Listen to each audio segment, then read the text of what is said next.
वादग्रस्त वक्तव्याप्रकरणी यूट्यूबर रणवीर अलाहाबादियासह 5 जणांवर गुन्हा दाखल.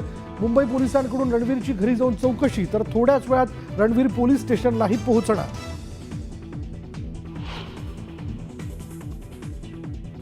पुण्यात अभिनेता राहुल सोलापूरकरांविरोधात वंचित बहुजन आघाडीचं आंदोलन.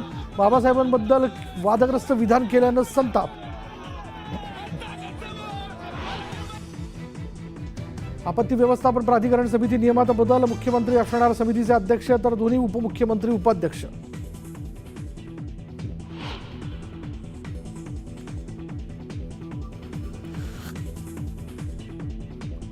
रायगडच्या पालकमंत्रीपदाचा गुंता सुटेना. अजित पवार आणि आदिती तटकरेंच्या उपस्थितीत रायगड जिल्हा वार्षिक नियोजन समितीची बैठक. शिवसेनेच्या आमदारांची दांडी. रायगडच्या जिल्हा नियोजन समितीची बैठक झाली, मात्र पालकमंत्रीपदाचा तिढाही लवकरच सुटेल. उपमुख्यमंत्री एकनाथ शिंदेंचं स्पष्टीकरण.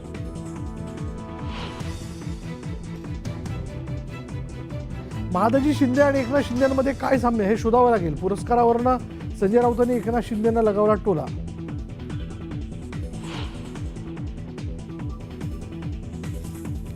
माझ्या वक्तव्याचा विपर्यास केला, पोलिसांवर केलेल्या विधानावर आमदार सुरेश धसेंचं स्पष्टीकरण. हिंमत असेल तर जितेंद्र आव्हाडांनी परभणी प्रकरणावरून मोर्चा काढावा, धस यांचं आव्हान.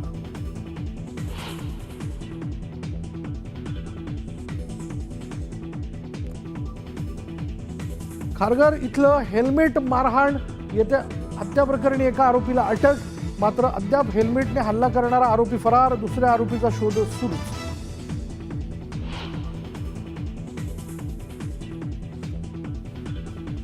महागणपती विसर्जनाचा मुद्दा तापला. कृत्रिम तलावात विसर्जनास सार्वजनिक गणेश मंडळांचा नकार. मार्ग कसा निघणार याकडे गणेश भक्तांचं लक्ष.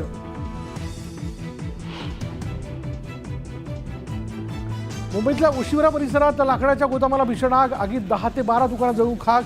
आगीचं कारण अस्पष्ट.